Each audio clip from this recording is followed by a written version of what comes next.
Now for the last task, the last exercise, I chose this prompt here, where I describe which kind of program should be written, and where I also assigned a role to ChatGPT, already giving ChatGPT these two different perspectives, you could say.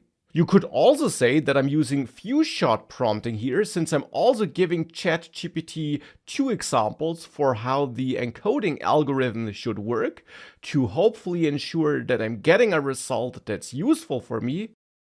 And I'm then again telling ChatGPT to use these two different perspectives of a Python and JavaScript developer so that I get code that can be used by either of the two developers. So I should get the Python and the JavaScript version of that program. Now, if we send this to ChatGPT, it then indeed therefore gives me these two implementations, starting with Python and then continuing with the JavaScript version for this program.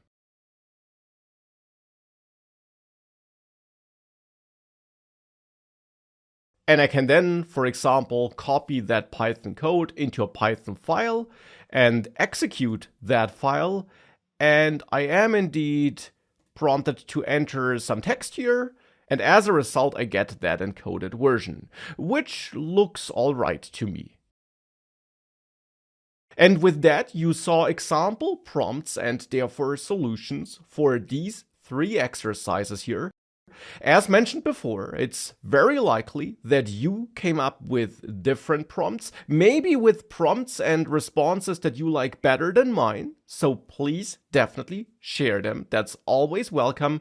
But most importantly, you hopefully got more practice with ChatGPT and how you can structure these prompts and how prompt engineering can help you write better prompts.